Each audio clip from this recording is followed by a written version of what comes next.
feel that he or she is being disregarded. I have utmost respect for the National Research Council Committee that looked at us and said that there was no pretty soon on interest in some asteroid. subject you're going to have to take the experts' advice, whether it be from we are taking the advice of experts with whether it be this. from the Small Bodies Advisory Group or for the others saying that the lunar mission would be better for the Mars mission. Next question is this: on the James Webb Space Telescope, which is one of our great scientific adventures. There is some concern about technical problems there. I think it's maybe overweight. I think there are two instruments that are running close to a year behind.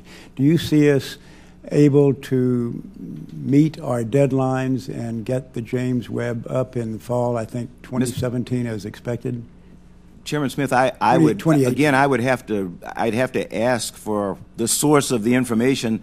That is in direct contrast to what I get every week in terms of status of James Webb. We are 14 months ahead on the critical path toward flight. So you're not, for someone to say that we are a year behind with two instruments, and we have two instruments that we have been working quite a bit. The vendors have delivered NearCam and NearSpec, and if they think they're a year behind, I need to know it. Well, 11 months behind is what if they think we're 11 months behind on those two instruments. I keep coming up with all these news breaks. Sir, that's a serious news break, because that would be contradictory to what the leadership of Northrop Grumman and NASA's James Webb Space Telescope program are telling the administrator. That's a serious absence of information to me if that's true. Okay, we'll get you our source on that as well. Yes, sir. I would appreciate that, because I promised this Congress that I was responsible for the James Webb Space Telescope. I think you may remember when I stood here and I said no one feels as bad about this as I do. Right. The information that I just mentioned, the two instruments being 11 months delayed, was in a GAO report that came out last week. I would have to go back and check with my...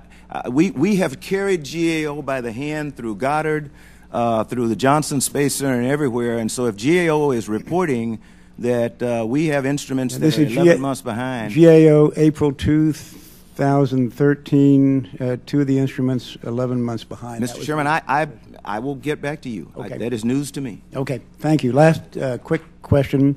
I want to go back to what the Chairman mentioned about SLS beginning operations by 2017 as hoped. Do you think that's very likely, guaranteed, very likely, or probable? I think if this Congress and the administration are able to solve the sequester problem, 2017 inaugural flight on the integrated SLS and Orion is very good. Nothing is ever a certainty in this business. Barring no accidents, barring a successful flight of Orion next year, we're well on the way to a 2017 inaugural flight of SLS and Orion. Okay. Thank you, Mr. Bolden. Thank you, Mr. Chairman. Thank you, Mr. Smith. And now recognize Mr. Kennedy for 5 minutes. Thank you, Mr. Chairman. General, thank you very much for being here. And thank the committee for calling the important hearing. General, just a couple of questions for you. I understand, shifting gears a little bit from the asteroid mission to something that's near and dear to my district is the STEM education programs that you have at NASA. And I understand from the budget materials that there's been a reorganization and a consolidation of some of those priorities through the administration, and focusing on 4 priority areas and consolidating programs into 3 different agencies. So my question to you, sir, is there any thought on how this transition is going to well, you can minimize the disruption to some of these programs that are extraordinarily popular and important to school children as young as kindergartners. In my district, there's a number of education programs that have been extraordinarily successful. I was at one recently in Sharon. There's about 1,200 students learning about space and STEM, training to be an astronaut. One of the high schools, the Tri-County High School in Franklin, was one of only 8 high schools in the country that were selected to participate in United with NASA to create a hardware program last year. Far more interesting science class than I ever took, building robots trying to come up with ways for astronauts to scramble eggs in space, which I'm sure is probably something useful to you. So how can we ensure, General, that programs like these that are already highly successful and are inspiring an entirely new generation of engineers don't disappear? Congressman, I would have to, in answering your question, I need to go back and tell you what I think is successful. When I became the NASA administrator, I asked for metrics. I'm not an engineer, but I play with a lot of them, and so I've learned to have an appreciation for metrics, to demonstrate that something is successful or valuable. When I asked what the metrics were on the effectiveness of our K through 12 STEM education program, I got blank stares. I was told that we touch 1 million kids a year, and I said, okay, I got it. But what effect have we had on those 12 million kids? Did I take one who was not interested in science and have them, when they get to high school, take very difficult science and math courses and go to college and major in engineering? And the answer I got was, we don't know. And I said, well, how do we know we're effective? I feel good, you know, because I go out and talk to school kids all the time. I feel great. But have I made a difference in their life? And the only way I have to know that is metrics.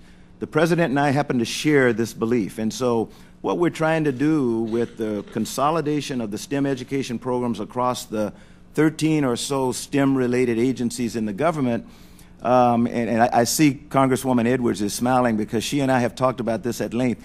I think she shares my passion for metrics and demonstrating that we are effective in what we do. We are not able to demonstrate our effectiveness today. The President is tired of it, and so he has said, we're going to try something new. You know, when you try the same thing over and over and the same answer, it's not working. You ought to try something new. NASA is assuming a leadership role, if you will, in helping to craft this new consolidated STEM education program. And I would caution everyone, nothing is changing right now. We have a long time remaining in this fiscal year, so the programs in existence continue to go. In NASA, programs like MUREP, EPSCoR, Space Grant, all of the critical programs that we uniquely do that reach underrepresented minorities, tribal colleges and schools, those programs will remain even in the consolidated program. I don't do very well in being able to measure the effectiveness of my fellowships and scholarships. I'm told the National Science Foundation has a pretty good system, so we are going to work with them to help us identify the effectiveness of our fellowships and scholarships. I don't do well at all. I have no metrics for, well, I shouldn't say that. I don't do well with metrics for K through 12. I am told the Department of Education has a pretty good idea of how to establish those metrics. That's what we're working on to roll out effective the 2014 budget. So I think the kids that we're taking care of today will be taken care of, and my hope is we will be able to show you that we have an effect, not just tell you that I feel good because I touched 1 million kids. Thank you. Okay, as we know, a vote has been called. The committee will recess subject to the call of the chair, which I'd like to be about 5 minutes.